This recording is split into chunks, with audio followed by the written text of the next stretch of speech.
ನೆನಸಿರದ ಸಮಯದಲ್ಲಿ ಏನೋ ನಡೆಯೋದು ಜೀವನದಲ್ಲಿ. ಮನೆ ಮಾರಲ್ಲ, ನಾನು ಇಲ್ಲೇ ಇರ್ತೀನಿ ಅಂತ ತಿಳ್ಕೊಂಡಿರ್ತಾರೆ. ಇದ್ದಕ್ಕಿದ್ದಾಗೆ ಮನೆಯನ್ನು ಯಾಕೆ ಹೀಗಾಯಿತು, ಅವ್ರು ಹೇಳಿರಲಿಲ್ಲ, ಮಾಡಿರಲಿಲ್ಲ, ಆದರೂ ಅವ್ರ ಮನೆ ವ್ಯಾಪಾರ ಆಯಿತು. ಯಾಕೆ ಹೀಗಾಗುತ್ತೆ ಎಂಬುದನ್ನು ಗೊತ್ತಿರಲ್ಲ. ಇದ್ದಕ್ಕಿದ್ದಾಗ ಆಗೋಯ್ತು. ಯಾರಿಗೋ ಒಬ್ಬರಿಗೆ ಸಾಲ ತುಂಬ ಬೇಕಾದವರು, ಹತ್ತಿರದವರು, ನಂಬಿಕೆ. ಆದರೆ ಕೊಟ್ಟ ದುಡ್ಡು ವಾಪಲ್ಲ. ಯಾಕೆ ಹೀಗಾಯಿತು? ಏನೂ ಕಾರಣ ಇರಲಿಲ್ಲ. ಪೊಲೀಸ್ ಸ್ಟೇಷನ್ಗೆ ಹೋಗ್ಬೇಕಾಯ್ತು, ಕೇಸ್ ಆಯಿತು, ಕೋರ್ಟ್ಗೆ ಹೋಗ್ಬೇಕು. ಯಾಕೆ ಹೀಗಾಯಿತು? ನನ್ನ ವ್ಯಾಪಾರ ವ್ಯವಹಾರ ನಿತ್ಯ ಹೋಯ್ತು, ನನಗೆ ಸಸ್ಪೆನ್ಸ್ ಆಯಿತು ಕೆಲಸದಲ್ಲಿ. ಯಾಕೆ ಹೀಗಾಗುತ್ತೆ? ಎಷ್ಟೋ ಜನಗಳ ಜೀವನದಲ್ಲಿ ಇಂತಹ ಸಮಯ ಬರುತ್ತದೆ. ಆವಾಗ ಯಾಕೆ ಹೀಗಾಯಿತು ಎಂದು ಚಿಂತೆ ಮಾಡಿ ಅಂತಹ ಜನರು ಮಾಡಬೇಕಾದ್ರೆ ಅವರ ಹಸ್ತವನ್ನು ನೋಡಿದರೆ ಅಂತಹ ಕಷ್ಟ ಬರುವಂಥದ್ದು, ಸಮಸ್ಯೆ ಬರುವಂಥದ್ದು ಚಿಹ್ನೆ ಅವರ ಹಸ್ತದಲ್ಲಿ ಆ ಟೈಮಲ್ಲಿ ಮೂಡಿರುತ್ತೆ. ಅದು ಹೇಗಿರುತ್ತೆ, ಎಲ್ಲಿರುತ್ತೆ ಎಂಬ ತಿಳ್ಕೊಂಡ್ರೆ ಅವರ ಜೀವನದಲ್ಲಿ ಅವರು ಇಂತಹ ಸಮಸ್ಯೆ ಬರುವುದಕ್ಕೆ ಕಾರಣ ಇದೆ ಎಂಬ ಮುಂಜಾಗ್ರತೆ ಕ್ರಮ ಕೈಗೊಳ್ಳಬಹುದು. ಆದರೆ ಎಷ್ಟೋ ಜನಕ್ಕೆ ಅದು ಗೊತ್ತಾಗೋದೇ ಇಲ್ಲ.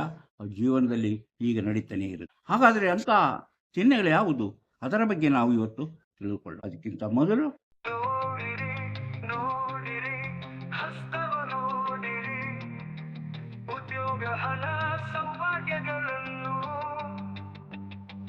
ತಿಳಿಯಲು ನಿಮ್ಮ ಹಸ್ತ ನೀವೇ ನೋಡಿ, ಕೈಯಲ್ಲದು ನಿಮ್ಮ ಜೀವನ. ಎಲ್ಲರಿಗೂ ನಮಸ್ಕಾರ. ಮಾಣಿಯ ಟೈಮ್ಸ್ ಯೂಟ್ಯೂಬ್ ಚಾನಲ್ಗೆ ನಿಮಗೆಲ್ಲರಿಗೂ ಸ್ವಾಗತ. ಜೀವನದಲ್ಲಿ ಕಷ್ಟ ಬರುವಂಥದ್ದು ಚಿಹ್ನೆಗಳು ಯಾವುದು, ಆ ಚಿಹ್ನೆ ಯಾವುದು, ಆ ಚಿಹ್ನೆ ಯಾವಾಗ ಬರುತ್ತೆ, ಆ ಚಿಹ್ನೆ ಬಂದಾಗ ಏನಾಗುತ್ತೆ? ದಾಂಪತ್ಯ ಜೀವನದಲ್ಲಿ ಸಮಸ್ಯೆ ಆಗ್ಬೋದು, ದಾಂಪತ್ಯ ಗಂಡ ಹೆಂಡತಿ ಬೇರೆ ಆಗ್ಬೋದು, ಮದುವೆ ಆಗೋಕ್ಕಾಗೋದಿಲ್ಲ, ಮದುವೆ ಆಗಿ ಒಂದೇ ವಾರಕ್ಕೆ ಗಂಡ ಹೆಂಡತಿ ಬೇರೆ ಬೇರೆ ಆಗ್ಬೋದು, ಅಥವಾ ಮದುವೆ ಆದ ಕೂಡಲೇ ಬಿಟ್ಟು ಹೋಗ್ಬೋದು. ಇದಕ್ಕೆಲ್ಲ ಕಾರಣಗಳು ಏನು ಎಂಬುದನ್ನು ನಾವಿವತ್ತು ತಿಳ್ಕೊಳ್ಳೋಣ. ಇಂತಹ ವಿಷಯಗಳನ್ನು ಇವತ್ತು ಬರುತ್ತಿರುವಂತಹ ಮಾಣಿಯ ಟೈಮ್ಸ್ ಯೂಟ್ಯೂಬ್ ಚಾನಲನ್ನು ನೀವು ಇನ್ನೂ ಸಬ್ಸ್ಕ್ರೈಬ್ ಮಾಡಿಲ್ಲವಾದರೆ ಈಗಲೇ ಕೆಳಗೆ ಕಾಣುವ ಸಬ್ಸ್ಕ್ರೈಬ್ ಎಂದು ಬರೆದಿರುವಲ್ಲಿ ಒಮ್ಮೆ ಕ್ಲಿಕ್ ಮಾಡಿ ಸಾಕು, ನೀವು ಸಬ್ಸ್ಕ್ರೈಬ್ ಆಗ್ತೀರಿ. ಅದೇ ರೀತಿ ಪಕ್ಕದಲ್ಲಿ ಕಾಣುವ ಗಂಟೆಯ ಚಿಹ್ನೆಯನ್ನು ಒಮ್ಮೆ ಕ್ಲಿಕ್ ಮಾಡಿದರೆ ಮಾಣಿಯ ಟೈಮ್ಸ್ ಯೂಟ್ಯೂಬ್ ಚಾನಲ್ ಯಾವುದೇ ಹೊಸ ವಿಡಿಯೋ ಅಪ್ಲೋಡ್ ಆದ ಕೂಡಲೇ ನಿಮ್ಮ ಮೊಬೈಲಿಗೆ ನೋಟಿಫಿಕೇಶನ್ ಬರುವುದಿಲ್ಲ. ನೀವು ಎಲ್ಲ ವಿಡಿಯೋಗಳನ್ನು ನೋಡಿ ಹೆಚ್ಚು ಹೆಚ್ಚು ವಿಷಯಗಳನ್ನು ತಿಳ್ಕೊಂಡು ನಿಮ್ಮ ಜೀವನಕ್ಕೆ ಯಾವುದು ಅವಶ್ಯಕವೋ ಅದನ್ನು ಅಳವಡಿಸಿಕೊಂಡಾಗ ನೀವು ಜೀವನದಲ್ಲಿ ಅಭಿವೃದ್ಧಿ ಆಗ್ತೀರಿ, ಯಶಸ್ವಿಯಾಗುತ್ತೀರಿ. ಪ್ರತಿಯೊಂದು ವಿಡಿಯೋವನ್ನು ಆರಂಭದಿಂದ ಕೊನೆಯವರೆಗೂ ನೋಡಿದಾಗಲೇ ನಿಮಗೆ ಅರ್ಥವಾಗುವುದು. ಇಲ್ಲದಿದ್ದರೆ ಅರ್ಧಂಬರ್ಧ ನೋಡಿ ಏನೇನೋ ತಪ್ಪು ತಿಳ್ಕೊಳ್ಳುತ್ತೀರಿ. ಆದ್ದರಿಂದ ಪ್ರತಿಯೊಂದು ವಿಡಿಯೋವನ್ನು ಆರಂಭದಿಂದ ಕೊನೆಯವರೆಗೂ ನೋಡಿ, ಲೈಕ್ ಮಾಡಿ, ಶೇರ್ ಮಾಡಿ, ಪ್ರೋತ್ಸಾಹ ಕೊಡಿ. ಭವಿಷ್ಯ ತಿಳಿಯಬೇಕೆಂಬ ಆಸಕ್ತಿ ಇರುವವರು ಇದರಲ್ಲಿ ಕೊಟ್ಟಿರುವಂಥ ವಾಟ್ಸಪ್ ನಂಬರಿಗೆ ವಾಟ್ಸಪ್ ಮೆಸೇಜ್ ಮಾಡಿ. ಎಸ್ ಅಂತ ಕಳಿಸಿ, ಹಾಯ್ ಅಂತ ಕಳಿಸಿ. ನಿಮಗೆ ನಾವು ಏನು ಮಾಡಿದರೆ ನಿಮ್ಮ ನಿಖರವಾದ ಭವಿಷ್ಯ ತಿಳಿಯಲು ಸಾಧ್ಯ ಎಂಬುದನ್ನು ತಿಳಿಸುತ್ತೇವೆ. ಅದರಂತೆ ನೀವು ಮುಂದುವರೆದರೆ ನಿಮ್ಮ ನಿಖರವಾದ ಭವಿಷ್ಯವನ್ನು ನೀವು ತಿಳಿಯಲು ಸಾಧ್ಯ. ನಾನು ಆಗಲೇ ಹೇಳಿದೆ, ಯಾವುದು ನಮ್ಮ ಕಷ್ಟ ಬರುವಂತಹ ಮೊದಲ ಸೂಚನೆ ನಮ್ಮ ಹಸ್ತದಲ್ಲಿ ಬರುವ ಕಪ್ಪು ಚುಕ್ಕೆಗಳು. ನಾನು ನಿನ್ನೆ ಕಳೆದ ಸಂಚಿಕೆಯಲ್ಲಿ ಹೇಳಿದ್ದೆ, ಯಾವುದು ನಮ್ಮ ಪಾಸಿಟಿವ್ ಚಿಹ್ನೆಗಳು ಯಾವುದು, ನೆಗೆಟಿವ್ ಚಿಹ್ನೆ ಯಾವುದು. ಕಪ್ಪು ಬಣ್ಣದ್ದು ಚುಕ್ಕೆ ಬಂದಾಗ ಹಸ್ತದಲ್ಲಿ ಎಲ್ಲೇ ಬರಲಿ ಅದಕ್ಕೊಂದು ನೆಗೆಟಿವ್ ಪರಿಣಾಮ ನಮ್ಮ ಮೇಲಾಗುತ್ತೆ. ಅದು ಯಾವುದು ಆ ನೆಗೆಟಿವ್ ಪರಿಣಾಮ, ಅದರ ಬಗ್ಗೆ ನಾವು ತಿಳ್ಕೊಳ್ಳೋಣ. ಅಂದರೆ ಒಂದು ವಿಷಯ ನೀವು ನಡೆದಿಟ್ಟು, ಆದರೆ ನಾವು ಭವಿಷ್ಯವನ್ನು ಜಾತಕದ ನೋಡಿ ತಿಳಿದುಕೊಳ್ಳುವುದು ತುಂಬ ಕಷ್ಟ.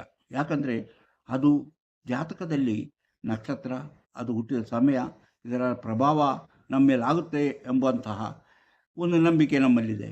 ಆದರೆ ವೈಜ್ಞಾನಿಕವಾಗಿ ಅದು ಅಷ್ಟು ಸೂಕ್ತವಾದಂತಹ ಒಂದು ರೀತಿಯಲ್ಲ. ನಮ್ಮ 2000 ಹಿಂದಿನಿಂದಲೂ ನಮ್ಮ ಇಂತಹ ವೈಜ್ಞಾನಿಕವಲ್ಲದ ರೀತಿಯಲ್ಲಿ ನಾವು ಚಂದ್ರ, ಸೂರ್ಯ, ಗ್ರಹಗಳ ಮತ್ತು ನಕ್ಷತ್ರಗಳ ಚಲನೆಯನ್ನು ಲೆಕ್ಕ ಹಾಕ್ತಾ ಬಂದಿದ್ದೇವೆ. ಆ ಲೆಕ್ಕ ಹಾಕೋದು ಈಗ ಅದು ಬದಲಾಗಿದೆ. ನಾವು ತಿಳಿದುಕೊಂಡ ಹಾಗೆ ಅದರ ಚಲನೆ ಬೇರೆ ರೀತಿಯಲ್ಲಿದೆ, ಅದರ ಸಮಯವೂ ಬದಲಾಗಿದೆ. ಹಿಂದೆ ನಾವು ಯಾವ ಸಮಯ ಲೆಕ್ಕ ಹಾಕ್ತಿದ್ದೋ ಆ ಸಮಯವು ಈಗ ಬದಲಾಗಿದೆ. ಆದ್ದರಿಂದ ಈಗ ನಾವು ಜಾತಕದ ಮುಖಾಂತರ ಭವಿಷ್ಯ ಹೇಳುವಾಗ ಆ ಎಲ್ಲ ವಿವರಗಳನ್ನು ನಾವು ಸರಿಯಾಗಿ ಲೆಕ್ಕ ಹಾಕಬೇಕು. ಆದ್ದರಿಂದ ಜಾತಕ ನೋಡಿ ಭವಿಷ್ಯ ಹೇಳುವಂಥದ್ದು ಅಷ್ಟೊಂದು ಸೂಕ್ತವಾಗಿ ಅನಿಸುವುದಿಲ್ಲ ಎಂಬುದು ವೈಜ್ಞಾನಿಕವಾದ ಸಂಶೋಧನೆಗಳಿಂದ ತಿಳಿಯುವಂಥದ್ದು.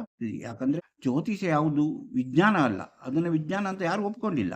ಆದರೆ ನಮ್ಮ ಹಸ್ತದಲ್ಲಿರುವಂತಹ ಪ್ರತಿಯೊಂದು ಗೆರೆಯು ವ್ಯತ್ಯಸ್ತವಾಗಿರುತ್ತೆ. ಆದ್ದರಿಂದಲೇ ಪ್ರತಿಯೊಂದಕ್ಕೂ ತಂಬು ಕೊಡುವಂತಹ ಒಂದು ಪದ್ಧತಿ ಹಿಂದಿನಿಂದಲೂ ಬೆಳೆದು ಬಂದಿದೆ.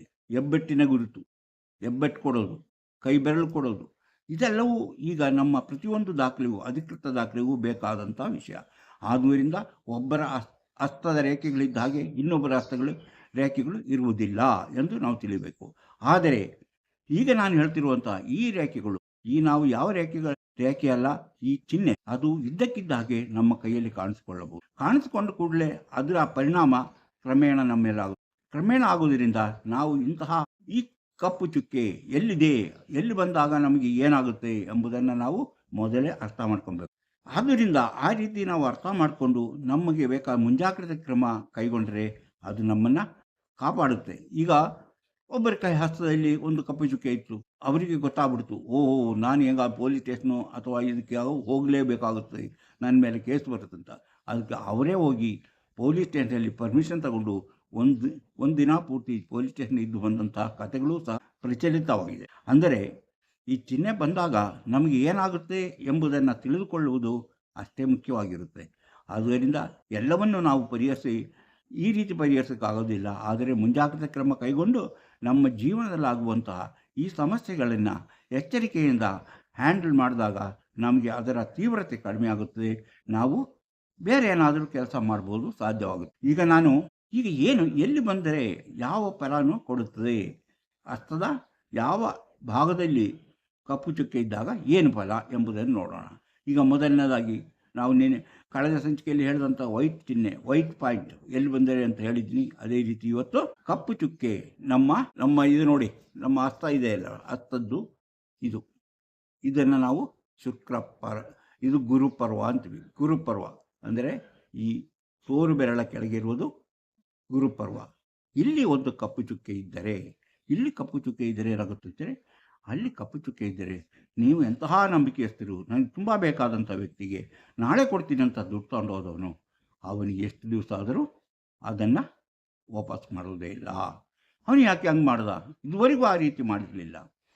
ಆದುದರಿಂದ ಆ ಕಪ್ಪು ಚುಕ್ಕೆ ಇದ್ದಾಗ, ನಮ್ಮ ಹಸ್ತದಲ್ಲಿ ಕಪ್ಪು ಚುಕ್ಕೆ ಇಲ್ಲಿ ಬಂದಾಗ, ಆ ಕಪ್ಪು ಚುಕ್ಕೆ ಇದ್ದಾಗ ಏನು ಮಾಡಬೇಕು? ನಾವು ಯಾರಿಗೂ ಸಾಲ ಕೊಡದೆ ಎಚ್ಚರವಾಗಿರಬೇಕು. ನಮ್ಮ ಹಸ್ತವನ್ನು ನೋಡಬೇಕು. ನಾವು ಯಾವಾಗಲೂ ನೋಡ್ತಾ ಇರಬೇಕು, ಬಂದಿದೆಯಾ, ನನ್ನ ಕೈಯಲ್ಲಿ ಕಪ್ಪು ಚುಕ್ಕೆ ಇದೆಯಾ ಅಂತ ಯೋಚನೆ ಮಾಡಿ. ನಾವು ಅಂತಹ ಸಾಲ ಕೊಡೋದಾದ್ರು ಯಾರಿಗೂ ನನ್ನ ಹತ್ರ ದುಡ್ಡಿಲ್ಲ ಅಂತಹ ವಿಚಾರವನ್ನು ನೀವು ಹೇಳಬೇಕು. ಎಷ್ಟೇ ನಂಬಿಕೆ ಆದರೂ ಇದರಲ್ಲಿ ನೀವು ಕಪ್ಪು ಚುಕ್ಕೆ ಬಂದಾಗ ನೀವು ಸಾಲ ಕೊಡಲೇಬಾರ್ದು. ಕೊಟ್ಟರೆ ಮತ್ತದು ವಾಪಸ್ ಬರಲ್ಲ. ಅದು ದೇವರ ಹುಂಡಿಗೆ ಹಾಕದಂಗೆ ಆಗೋಯ್ತು ಅಂತ ತಿಳ್ಕೊಬೇಕು. ಆಗ ಇನ್ನು ಎರಡನೇದು ನೋಡಿ, ನಮ್ಮದು ಈಗ ನಡು ಬೆರಳಿದೆಯಲ್ಲ, ಅದನ್ನೇ ನಾವು ಶನಿ ಬೆರಳು ಅಂತೀವಿ. ಆ ಶನಿ ಬೆರಳ ಕೆಳಗೆ ಇಲ್ಲಿ ಬರುವುದೇ ಶನಿ ಪರ್ವ. ಈ ಶನಿ ಪರ್ವದಲ್ಲಿ ಎಲ್ಲಾದರೂ ಕಪ್ಪು ಚುಕ್ಕೆ ಬಂದರೆ ಅಂಥ ವ್ಯಕ್ತಿ ಒಂದು ಸಲವಾದರೂ ಪೊಲೀಸ್ ಸ್ಟೇಷನಿಗೂ ಅಥವಾ ಕೋರ್ಟಿಗೆ ಹೋಗಬೇಕಾಗಿ ಬರುವಂಥ ಪರಿಸ್ಥಿತಿ ತಾನಾಗೇ ಬಂದು ಸೇರುತ್ತೆ. ಅಂತಹ ಘಟನೆ ನಡೆದೇ ಬರುತ್ತೆ. ನೀವು ಎಷ್ಟೇ ಎಚ್ಚರ ವಹಿಸಿದರೂ ಅದು ಬಂದೇ ಬರುತ್ತೆ. ಆದ್ದರಿಂದ ಹೀಗೆ ಇಲ್ಲಿದ್ದಂತಹ ಶನಿ ಪರ್ವದಲ್ಲಿ ಕಪ್ಪು ಚುಕ್ಕೆ ಬಂದಂತಹ ವ್ಯಕ್ತಿ ಯಾವಾಗಲೂ ಎಚ್ಚರವಾಗಿರಬೇಕು. ಕ್ರಮೇಣ ಆ ಚುಕ್ಕೆ ಮಾಯ ಆಗೋಗ್ಬೋದು ಅಥವಾ ಮರೆ ಆಗ್ಬೋದು, ಅಳಿಸಿ ಹೋಗ್ಬೋದು. ಅಲ್ಲಿವರೆಗೂ ನೀವು ಎಚ್ಚರವಾಗಿರಬೇಕು. ಇಲ್ಲದ್ರೆ ಪೊಲೀಸ್ ಸ್ಟೇಷನು ಅಥವಾ ಕೋರ್ಟು ಹತ್ತಿ ಇಳಿಯುವಂತಹ ಸಾಧ್ಯತೆ ಸಂದರ್ಭಗಳು ಬರಬಹುದು ಎಂಬುದನ್ನು ನೆನಪಿಟ್ಟುಕೋಬೇಕು. ಕಪ್ಪು ಚುಕ್ಕೆ ನಮ್ಮ ನಡುಬೆರಳ ಕೆಳಗೆ ಇದ್ದಾಗ ಇಂತಹ ಸಮಸ್ಯೆ ಬರುತ್ತದೆ ಎಂಬುದನ್ನು ತಿಳ್ಕೊಂಡಿರಬೇಕು, ಮನಸ್ಸಲ್ಲಿ. ಮೂರನೇದಾಗಿ ನೋಡಿ, ಇದು ಸೂರ್ಯ ಬೆರಳು ಅಂದರೆ ನಮ್ಮ ಉಂಗುರ ಬೆರಳಿದೆಯಲ್ಲ, ಉಂಗುರ ಬೆರಳ ಕೆಳಗೆ ಇದು ಉಂಗುರ ಬೆರಳ ಕೆಳಗೆ ಬರುವಂಥದ್ದು ಸೂರ್ಯ ಪರ್ವ. ಈ ಸೂರ್ಯ ಪರ್ವದಲ್ಲಿ ಕಪ್ಪು ಚುಕ್ಕೆ ಬಂದರೆ ಏನಾಗುತ್ತೆ? ಏನೂ ಆಗೋದಿಲ್ಲ. ಅಂದರೆ ಏನು? ಅದು ಶುಕ್ರ ಪರ್ವದಲ್ಲಿ ಬಂದಾಗ ನಿಮಗೆ ಕೆಟ್ಟ ಹೆಸರು ಬರುವಂಥದ್ದು. ಏನಾದರೂ ಕೆಟ್ಟ ಹೆಸರು ನೀವು ಅಂದ್ಕೊಂಡಿರಲ್ಲ. ಒಳ್ಳೆಯದಂತ ಏನೋ ಆಗುತ್ತಂತ ನೀವು ಮಾಡಿದ್ದೆಲ್ಲವೂ ಕೆಟ್ಟದಾಗುತ್ತೆ. ಅದೇ ರೀತಿ ಧನ ನಷ್ಟ ಆಗ್ಬೋದು, ಹಣ ನಷ್ಟವಾಗುತ್ತೆ. ಹಣ ನಷ್ಟವಾಗಿ ನೀವು ಮಾಡಿದ ಕೆಲಸವು ಯಾವುದು ಸಕ್ಸಸ್ ಆಗಲ್ಲ, ಹೆಸರು ಬರಲ್ಲ, ಕೆಟ್ಟ ಹೆಸರಾಗುತ್ತದೆ. ಆದ್ದರಿಂದ ತುಂಬ ಎಚ್ಚರವಾಗಿರಬೇಕು. ಯಾವುದು ಸೂರ್ಯ ಪರ್ವದಲ್ಲಿ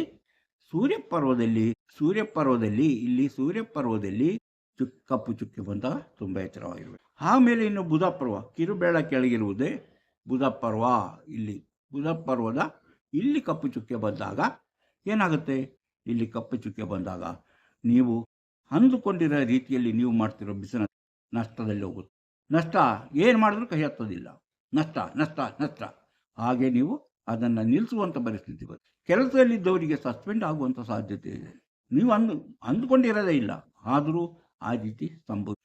ಆದ್ದರಿಂದ ಇಂತಹ ಚುಕ್ಕೆಯನ್ನು ಕಂಡ್ರೆ ನೀವು ಸ್ವಲ್ಪ ದಿವಸ ಕೆಲಸದಿಂದ ಬಿಡುವು ಪಡೆಯುವುದು ಒಳ್ಳೆಯದು. ಬಿಡುವು ಪಡೆದು ಎಲ್ಲಾದರೂ ಸುತ್ತಾಡ್ಕೊಂಬರೋದು, ಏನೋ ತೀರ್ಥಯಾತ್ರೆ ಹೋಗೋದು, ಅಂಥ ಕೆಲಸಗಳನ್ನು ಮಾಡಿಕೊಂಡು ಇರುವಂತಹದ್ದು. ಆದರೆ ಎಷ್ಟೋ ಜನಕ್ಕೆ ಕೆಲಸ ಬಿಟ್ಟರೆ ಮತ್ತೆ ಖರ್ಚಿಗೆ ಹಣ ಇರಲ್ಲ. ಆದ್ದರಿಂದ ಅವರು ಕೆಲಸಕ್ಕೆ ಹೋಗಲೇಬೇಕಾಗುತ್ತೆ. ಆ ಕೆಲಸಕ್ಕೆ ಹೋಗಿ ಅವರು ದುಡಿಯಲೇಬೇಕಾಗುತ್ತೆ. ಅಂಥವರು ಬೇರೆ ರೀತಿಯ ಕೆಲಸವನ್ನು ಮಾಡಬೇಕಾಗುತ್ತೆ. ಎಷ್ಟೋ ಜನಕ್ಕೆ ಗೊತ್ತು, ನಾವು ಕೆಲಸ ಮಾಡೋದು ಒಳ್ಳೆ ಕೆಲಸ ಮಾಡ್ಬೋದು, ನನ್ನ ಕೆಲಸಕ್ಕೆ ಒಳ್ಳೆ ಇದಿದೆ, ಇದು ಒಳ್ಳೆಯ ಅದೃಷ್ಟ ಇದೆ. ಆದರೆ ಅವರು ಮಾಡುವ ಕೆಲಸ, ಅವರು ಆರಂಭಿಸಿದ ಕೆಲಸ ಅವರಿಗೆ ಸರಿಯಾಗಿ ಇರುವುದಿಲ್ಲ. ಅಂಥವರಿಗೆ ಇಂಥ ಸಮಸ್ಯೆಗಳಿರೋದ್ರಿಂದ ಅವರು ಸರಿಯಾದ ಒಂದು ನೋಡಿ ನಿಮಗೆ ಒಗ್ಗುವಂಥ ಕೆಲಸ ಯಾವುದು ಎಂಬುದನ್ನು ತಿಳ್ಕೊಂಡು ಕೆಲಸ ಮಾಡಬೇಕಾಗುತ್ತೆ. ಹಾಗೆ ಇನ್ನು ಬುಧ ಪರ್ವಾಯಿತು, ಅದೇ ಕೆಲಸಕ್ಕೆ ತೊಂದರೆ, ದುಡಿಮೆಗೆ ತೊಂದರೆ. ಇನ್ನು ನಮ್ಮ ಮಂಗಳ ನೋಡಿ, ಇಲ್ಲಿ ಮಂಗಳ ಬರುತ್ತೆ. ಮಂಗಳ ನಿನ್ನೆ ಹೇಳಿದ್ದೀನಿ, ಇಲ್ಲಿ ಮಂಗಳ ಪರ್ವ, ಇಲ್ಲಿ ಮಂಗಳ. ಇಲ್ಲಿ ಕಪ್ಪು ಚುಕ್ಕೆ ಬಂದರೆ ನೀವು ಅಂದುಕೊಂಡಿರೋ ಸಮಯದಲ್ಲಿ ನೀವು ಏನೇ ಮಾರಾಟ ಮಾಡಬೇಕಂತ ತಿಳ್ಕೊಂಡಿರಲ್ಲ, ನಿಮ್ಮ ಜಮೀನು ಜಪ್ತಿಗಾಗ್ಬೋದು, ಇಲ್ಲ ಪರಭಾರೆ ಆಗ್ಬೋದು, ಇಲ್ಲ ನೀವು ಮಾರಾಟ ಮಾಡಲೇಬೇಕಾಗುತ್ತೆ. ನೀವು ಅಂದ್ಕೊಂಡಿರೋದೇ ಇಲ್ಲ, ನಿಮಗೆ ಆ ಜಮೀನು ಅಥವಾ ನಿಮ್ಮ ಮನೆ ನೀವು ಮಾರಾಟ ಮಾಡುವಂತಹ ಪರಿಸ್ಥಿತಿ ಬಂದೊದಗುತ್ತದೆ. ಅದು ಮಂಗಳದಲ್ಲಿ ಕಪ್ಪು ಚುಕ್ಕೆ ಇದ್ದಾಗ. ಇನ್ನು ಚಂದ್ರನಲ್ಲಿ ಚಂದ್ರ ಪರ್ವ ಇಲ್ಲಿ ಬರುತ್ತೆ. ಚಂದ್ರ ಪರ್ವ ಇದು ಮಂಗಳದ್ದು ಇಲ್ಲಿ ಬರುತ್ತೆ, ಮಂಗಳದ ಕೆಳಗೆ ಇಲ್ಲಿ ಚಂದ್ರ. ಈ ಚಂದ್ರ ಪರ್ವದಲ್ಲಿ ಕಪ್ಪು ಚುಕ್ಕೆ ಇದ್ದರೆ ಅಂಥ ವ್ಯಕ್ತಿಗಳು ಏನು ಮಾಡ್ತಾರೆ, ಚಂದ್ರ ಪರ್ವದಲ್ಲಿದ್ದಾಗ ಅವರಿಗೆ ಹಣ ನಷ್ಟ, ತಾಯಿಗೆ ತೊಂದರೆ, ತಾಯಿಯ ತೊಂದರೆ ಅಂತಹ ವಿಚಾರಗಳು ಇದರಲ್ಲಿ ನಾನು ಇದೊಂದು ಹೇಳಕ್ಕೆ ಮರೆತುಬಿಟ್ಟೆ. ಈ ಸೂರ್ಯ ಪರ್ವದಲ್ಲಿ ಕಪ್ಪು ಚುಕ್ಕೆ ಇದ್ದಾಗ ತಂದೆಗೆ ಏನಾದರೂ ಆರೋಗ್ಯ ಕೆಡುವಂಥ ಪರಿಸ್ಥಿತಿ, ಆರೋಗ್ಯ ಕೆಡುವಂಥದ್ದು ಯಾವುದು ಶುಕ್ರದಲ್ಲಿ. ಅದರಿಂದ ತಂದೆಯ ಆರೋಗ್ಯದ ಬಗ್ಗೆ ಅಥವಾ ತಮ್ಮ ತಂದೆಯ ಸ್ಥಾನದಲ್ಲಿರುವಂಥ ಆರೋಗ್ಯದ ಬಗ್ಗೆ ಹೆಚ್ಚು ಜೋಪಾನವಾಗಿ ನೋಡ್ಕೋಬೇಕು. ಈಗ ಚಂದ್ರ ಪರ್ವದಲ್ಲಿರುವಂತಹ ಕಪ್ಪು ಚುಕ್ಕೆ ತಾಯಿ ಬಗ್ಗೆ, ತಾಯಿನ ಹೆಚ್ಚು ಗಮನಿಸಬೇಕಾಗುತ್ತೆ. ತಾಯಿಗೆ ಏನಾದರೂ ಆರೋಗ್ಯ ಕೆಡುವಂಥ ಸಾಧ್ಯತೆ ಇದೆ ಎಂಬುದನ್ನು ತಿಳ್ಕೋಬೇಕು. ಇನ್ನು ಇದು ನಮ್ಮ ಶುಕ್ರ ಪರ್ವ ಎಲ್ಲಿದೆ ನಿಮ್ಗೆ ಗೊತ್ತಿಲ್ಲ. ಶುಕ್ರ ಪರ್ವ, ಈ ಶುಕ್ರ ಪರ್ವದಲ್ಲಿ ಕಪ್ಪು ಚುಕ್ಕೆ ಬಂದರೆ ದಾಂಪತ್ಯ ಜೀವನದಲ್ಲಿ ಸಮಸ್ಯೆಗಳು. ದಾಂಪತ್ಯ ಎಂದರೇನು? ಸಂಸಾರದ 2 ಗಾಲಿಗಳಿದ್ದಾಗೆ. ಆ ಗಾಲಿಗಳು ಸರಿಯಾಗಿ ಉರುಳದೇ ಇದ್ದರೆ ಅದರಲ್ಲಿ ಸಂಚಾರ ಮಾಡುವಂತಹ ಮಕ್ಕಳಾಗಿರ್ಬೋದು, ಮೊಮ್ಮಕ್ಕಳಾಗಿರ್ಬೋದು, ಎಲ್ಲವೂ ಅವರ ಪ್ರಯಾಣವೇ ಹಾಳಾಗುವುದು. ಆದ್ದರಿಂದ ತಂದೆ ತಾಯಿ ಚೆನ್ನಾಗಿರಬೇಕು, ದಂಪತಿ ಚೆನ್ನಾಗಿದ್ದಾಗಲೇ ಸಂಸಾರ ಚೆನ್ನಾಗಿರೋದು. ಸಂಸಾರದಲ್ಲಿ ಅಂತಹ ಸಮಸ್ಯೆ ಬರುವಂತಹ ಸಾಧ್ಯತೆ ಇದೆ. ಅಲ್ಲಿ ನಮ್ಮ ಶುಕ್ರ ಪರ್ವದಲ್ಲಿ ಕಪ್ಪು ಚುಕ್ಕೆ ಇದ್ದಾಗ, ಹಾಗೆ ಮದುವೆ ಆಗದೇ ಇದ್ದವರಿಗಾದರೆ, ಮದುವೆ ಮಾಡಕ್ಕೆ ಹೋದರೆ ನಾನಾ ತೊಂದರೆಗಳು, ನಾನಾ ಸಮಸ್ಯೆಗಳು, ಅಡೆತಡೆಗಳು. ಹೆಣ್ಣು ನೋಡಿದ್ರೆ ಗಂಡು ಸಿಕ್ಕಲ್ಲ, ಗಂಡು ನೋಡಿದ್ರೆ ಹೆಣ್ಣು ಸಿಕ್ಕಲ್ಲ, ಅಂಥ ಪರಿಸ್ಥಿತಿ. ಏನು ಮಾಡಬೇಕಂತ ಗೊತ್ತಿಲ್ಲ. ಆದರೂ ಮದುವೆ ಹುಡುಕ್ತಾರೆ, ಕೊನೆ ಕಷ್ಟಪಟ್ಟು ಮದುವೆ ಮಾಡ್ತಾರೆ. ಮದುವೆ ಮಾಡಿದ್ರು ಅವರು ಹೊಂದ್ಕೊಂಡು ಹೋಗೋದೇ ಇಲ್ಲ, ಮನೆಯೊಟ್ಟಿಗೆ ಇರಲ್ಲ, ಬೇರೆ ಬೇರೆ ಆಗ್ತಾರೆ, ಡೈವರ್ಸ್ ಬಂದುಬಿಡುತ್ತೆ. ಅದು ಶುಕ್ರ ಪರ್ವದಲ್ಲಿ ಕಪ್ಪು ಚುಕ್ಕೆ ಇದ್ದಾಗ ನಡೆಯುವಂಥದ್ದು. ನೀವೆಷ್ಟೇ ಪ್ರಯತ್ನ ಪಟ್ಟರೂ ಅದು ವಿವಾಹ ನಡೆದರೂ ಅದು ಉಳಿಯೋದೇ ಇಲ್ಲ, ಆ ಸಂಬಂಧ ಬಿದ್ದೋಗುತ್ತೆ, ಗಂಡ ಹೆಂಡತಿ ಒಟ್ಟಿಗೆ ಇರೋದೇ ಇಲ್ಲ. ಆದ್ದರಿಂದ ಯಾರ ಹಸ್ತದಲ್ಲಿ ಕಪ್ಪು ಚುಕ್ಕೆ ಇದೆಯೋ ಆ ಸಮಯದಲ್ಲಿ ಮದುವೆ ಆಗಬಾರ್ದು. ಮದುವೆ ಆದಮೇಲೆ ಕಪ್ಪು ಚುಕ್ಕೆ ಕಾಣಿಸ್ಕೊಂಡ್ರೆ ಆವಾಗ ಎಚ್ಚರಿಕೆಯಿಂದ ಇರಬೇಕು, ಇಲ್ಲದ್ರೆ ದಾಂಪತ್ಯದಲ್ಲಿ ಸಮಸ್ಯೆಗಳಾಗುತ್ತೆ. ಇದು ಹಾಗಾದರೆ ಈ ಕಪ್ಪು ಚುಕ್ಕೆ ಯಾವಾಗ ಬರುತ್ತೆ? ಅದಕ್ಕೆ ಬರುವಂಥ ಒಂದು ಸಮಯ ಇಲ್ಲ. ಅದು ಯಾವ ಬೇಕಾದರೂ ಬರ್ಬೋದು, ಯಾವ ಬೇಕಾದರೂ ಅಳಿಸಿ ಹೋಗ್ಬೋದು. ಬಂದಾಗ ಮಾತ್ರ ಇಂತಹ ಸಮಸ್ಯೆಗಳು ಎದುರಾಗುತ್ತೆ. ಪ್ರತಿಯೊಬ್ಬರ ಜೀವನದಲ್ಲೂ ಇಂತಹ ಸಮಸ್ಯೆಗಳು ಬರೋಕ್ಕೆ ಇಂತಹ ಕೆಲವು ನ್ಯೂನತೆಗಳಿರ್ಬೋದು. ಹಾಗಂತ ಹೇಳಿ ನನ್ನ ಕೈಗೆ ಜಜ್ಜಿ ಏನೋ ಗಾಯ ಆಗಿ ಅಲ್ಲಿ ಕಪ್ಪು ಬಣ್ಣ ಇರ್ಬೋದು, ಅಥವಾ ಕೆಲಸ ಮಾಡೋರ ಹಸ್ತದಲ್ಲಿ ಕಪ್ಪು ಬಣ್ಣ ಬರ್ಬೋದು. ಅದೆಲ್ಲವೂ ಪರಿಣಾಮಕಾರಿ ಫಲಗಳನ್ನು ಕೊಡುವುದಿಲ್ಲ. ಯಾಕಂದರೆ ಅದು ಇದಕ್ಕೂ ಸಂಬಂಧವೇ ಇಲ್ಲ. ಕಪ್ಪು ಚುಕ್ಕೆ ತಾನಾಗಿಯೇ ಬರುವಂತಹ ಕಪ್ಪು ಚುಕ್ಕೆಗಳಿರಬೇಕು. ಕಪ್ಪು ಚುಕ್ಕೆ ಬಂತು ಅಂತ ನೀವು ಭಯಪಡಬೇಕಾದ ಅವಶ್ಯಕತೆ ಇಲ್ಲ. ಸ್ವಲ್ಪ ಎಚ್ಚರಿಕೆಯಿಂದ ಇರಬೇಕು. ಎಚ್ಚರಿಕೆಯಿಂದಿದ್ದರೆ ಅದರ ಫಲಗಳು ತೀವ್ರತೆ ಕಡಿಮೆ ಆಗುತ್ತೆ. ನಿಮಗೆ ಅದರ ಪೂರ್ಣ ಫಲವನ್ನು ಅನುಭವಿಸುವಂತಹ ಸ್ಥಿತಿ ಬರೋದಿಲ್ಲ. ಆದ್ದರಿಂದ ಇಂತಹ ರೇಖೆ ಬಂದಾಗ, ಇಂತಹ ಚುಕ್ಕೆಗಳು ಕಾಣಿಸಿಕೊಂಡಾಗ, ಹಸ್ತದಲ್ಲಿ ಚುಕ್ಕೆಗಳು ಎಲ್ಲಿ ಬಂದಾಗಲೂ ಅಲ್ಲಿಗೊಂದು ಪರಿಣಾಮ ಇರುತ್ತೆ. ಆ ಪರಿಣಾಮವನ್ನು ನಾವು ಸರಿಯಾಗಿ ಯೋಚಿಸಿ ನಿರ್ಧಾರಕೊಳ್ಳು. ಈಗ ಚಂದ್ರಪರ್ವದಲ್ಲಿ ಬಂದರೆ ಅಮ್ಮನಿಗೆ ತೊಂದರೆ, ಹಣಕಾಸಿನ ಮುಗ್ಗಟ್ಟು, ಆರ್ಥಿಕ ಸಂಕಟ ಎಲ್ಲವೂ ಎದುರಾಗುವಂಥ ಸ್ಥಿತಿ ಇದೆ. ಅದೇ ರೀತಿ ಸೂರ್ಯ ಪರ್ವದಲ್ಲಿ ಬಂದಾಗ ತಂದೆಗೆ ತೊಂದರೆ, ಹಣಕಾಸಿನ ತೊಂದರೆ, ಅಪಕೀರ್ತಿ ಇದೆಲ್ಲವೂ ಬರುವಂಥ. ಇಲ್ಲಿ ಶುಕ್ರ ಪರ್ವದಲ್ಲಿ ಬಂದಾಗ ಏನು, ಅದು ಜೀವನದಲ್ಲಿ ಅಂದರೆ ದಾಂಪತ್ಯ ಜೀವನದಲ್ಲಿ ಹಲವಾರು ಸಮಸ್ಯೆಗಳು ಎದುರಾಗುವಂಥ ಸಾಧ್ಯತೆ ಇದೆ. ಮದುವೆಗಿಂತ ಮೊದಲಾದರೆ ಮದುವೆ ನಡೆಯೋದಕ್ಕೆ ತೊಂದರೆ, ಮದುವೆ ನಡೆದರೂ ಒಟ್ಟಿಗೆ ಬಾಳಲು ತೊಂದರೆ, ಹೀಗೆ ಹಲವು ತೊಂದರೆಗಳು. ಹೀಗೆ ನಾವು ಒಂದೊಂದೇ ವಿಚಾರಗಳನ್ನು ಹೀಗೆ ಹಸ್ತರೇಖಾ ಸಾಮುದ್ರಿಕೆ ಬಗ್ಗೆ ನಾವು ತಿಳ್ಕೊಬೇಕು. ಯಾಕಂದರೆ ಹಸ್ತರೇಖೆ ಅಂದರೆ ನಮಗೆ ಬೇರೆ ಏನು ಬೇಡ, ಕೈ ತಂದು ತೋರಿಸಿದ್ರೆ ಸಾಕು. ಕೈ ತಂದು ತೋರಿಸಿದಾಗ ನಮಗೆ ಕೈಯಿಂದ ಗೊತ್ತಾಗುತ್ತೆ ಏನೇನಿದೆ, ಆ ಗೆರೆಗಳು ಹೇಗಿರುತ್ತೆ, ಆ ಗೆರೆಗಳಿಂದ ಏನು ಸಮಸ್ಯೆ ಇದೆ ಮುಂತಾದ ಎಲ್ಲ ವಿಚಾರಗಳು ತಿಳಿಯುತ್ತೆ. ಆದ್ದರಿಂದ ಪ್ರತಿಯೊಬ್ಬರು ತಮ್ಮ ಹಸ್ತವನ್ನು ಸರಿಯಾಗಿ ತೊಳೆದು ಅದನ್ನು ತೋರಿಸ್ತಾ ಇದ್ದರೆ ಅವರಿಗೆ ಅದರ ಸರಿಯಾದ ಫಲವನ್ನು ತಿಳಿಯಲು ಸಾಧ್ಯವಾಗುತ್ತದೆ. ಹಸ್ತವನ್ನು ನೋಡುವುದಂದರೆ ಅದರಲ್ಲಿರುವಂಥ ಒಂದು ಭಾಷೆ, ಚುಕ್ಕೆಗೂ ಇದೆ, ಗೆರೆಗೂ ಇದೆ, ಅಥವಾ ಯಾವುದೇ ರೀತಿಯ ಮೀನಿಗಿದೆ, ದೇವಸ್ಥಾನ ಇರುತ್ತೆ, ಮುಂತಾದ ಎಲ್ಲ ಯಾವುದೇ ಚಿಹ್ನೆ ಇದ್ದರೂ ಅದಕ್ಕೊಂದು ಮಹತ್ವ ಇದೆ. ಆ ಮಹತ್ವವನ್ನು ಅರಿತು ನಾವು ಆ ಭವಿಷ್ಯ ಹೇಳಿದಾಗ ಆ ಭವಿಷ್ಯ ನಿಜವಾಗುತ್ತೆ. ಆದರೆ ನಕ್ಷತ್ರ, ರಾಶಿ ಇದೆಲ್ಲವನ್ನು ನೋಡಬೇಕಾದ್ರೆ ಟೈಮ್ ಕರೆಕ್ಟ್ ಆಗಿರಬೇಕು. ಈಗಿನ ಸೂರ್ಯ ಚಂದ್ರರ ಚಲನೆಯ ವ್ಯತ್ಯಾಸ ಇದೆ. ಅದನ್ನು ಅರಿತು ಭವಿಷ್ಯ ಹೇಳುವಂತಹ, ಜಾತಕ ಬರೆಯುವಂತಹ ವ್ಯಕ್ತಿಗಳಾಗಿದ್ದರೆ ಉತ್ತಮವಾದ ಭವಿಷ್ಯವನ್ನು ತಿಳಿಯಲು ಸಾಧ್ಯವಾಗಬಹುದೇನೋ. ಆದರೆ ಹಸ್ತದಲ್ಲಿರುವಂತಹ ಗೆರೆಗಳು ಅದು ಕರಾರುವಕ್ಕಾಗಿರುತ್ತದೆ.